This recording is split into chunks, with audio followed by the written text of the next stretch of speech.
Good morning, it's Saturday, December 12th, and this is the Wenatchee World's newest podcast, Slices of Wenatchee. We're excited to bring you a closer look at one of our top stories and other announcements every Tuesday, Thursday, and Saturday.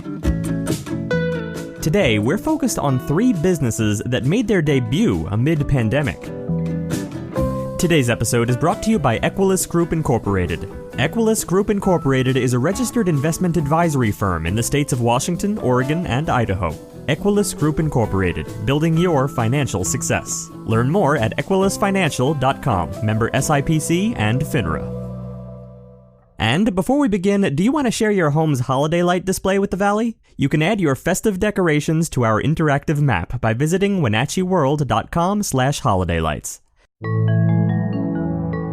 Now our feature story. Opening a new business can be a daunting, stressful, and exhilarating adventure under normal circumstances.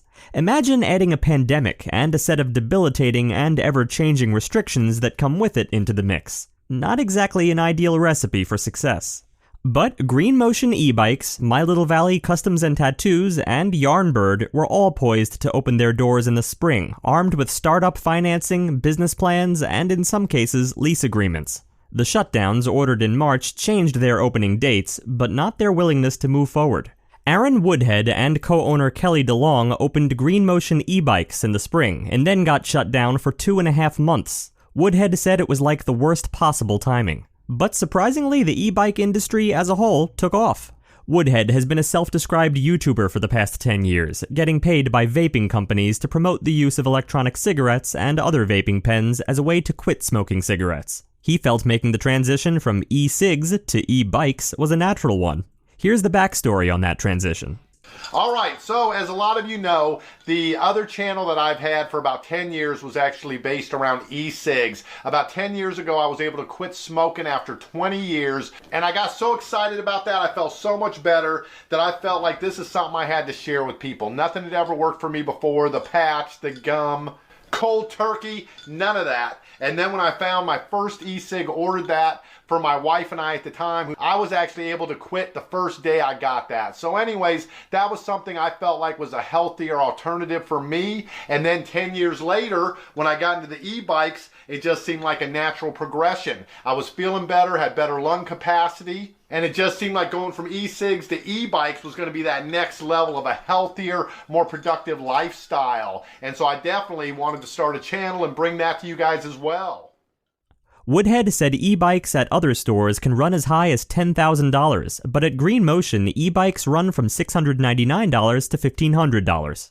Omar Valenzuela, the owner of My Little Valley Customs and Tattoos in Wenatchee, was forced to delay his grand opening from January to September. He also said he scaled down his original idea and even put his wedding on hold because of the pandemic. But 3 months in, he's optimistic. Everything is by appointment only, and only one customer is allowed in the store at a time. But so far, business has been steady. Once they make it through the winter, if regulations allow, they hope to expand. First with the addition of a tattoo apprentice, and later they'd like to start offering classes similar to ones done at Class with a Glass in Wenatchee. Picture yourself tattooing skin-like material while drinking a beer. Tracy Gaussman also opened her business Yarnbird during the pandemic. As a knitter for more than 30 years and a member of the North Central Washington Knitters Guild, she had considered opening a yarn store for a few years. Even though things looked bleak, Gaussman said she never hesitated when it came to opening up. She also shifted the business online and created a website where customers could look at inventory and make purchases by phone or email. Business has been slow but steady. She currently has one employee who she hopes will get to teach knitting classes in the future. Yarn stores are common places for knitters to gather, share stories and projects, and ask for help. Knitting, above all else, is a social outlet for people. And while new restrictions were put in place in mid-November, Gaussman believes she's now better equipped to last through another shutdown. She even produces a weekly newsletter. Just in time for the holidays, the Foothills Magazine Wine Issue. Read up on local wine ratings from the 2020 NCW Wine Awards. Pick up your free copy of the November-December issue of Foothills, available now at free rack locations throughout North Central Washington. Now, our weekly profile of one of the world's 30 Under 35 award recipients. Today, we're highlighting Brant Capel, a senior legislative assistant at the Washington State House of Representatives. After graduating from Wenatchee Valley College, Capel went on to earn a bachelor's degree in natural resource policy with a minor in political science from Washington State University. He then worked as the legislative assistant for Carrie Condata and later for the newly elected Representative Keith Gaynor. This spring, Capel entered the political fray in his own right, competing for an open seat on the Chelan County Commission. He narrowly missed earning a spot on the November ballot, but found himself in a position to help the community as COVID-19 turned everything upside down. He used his campaign platform to help folks find ways to help serve our community's needs. Capel and his wife Brittany have a daughter, Savannah. When he's not working, he's involved with his church's leadership team and enjoys fishing and camping with friends and family. He said that fatherhood has changed his outlook on life. He wants his daughter to look back and see that her father worked hard to serve his community and citizens and did as much as he could to make his home a better place. Thanks for taking a moment today to recognize Brant Capel. Finally, some local history. Wenatchee Valley History is brought to you by Neighbor, your trusted neighborhood community.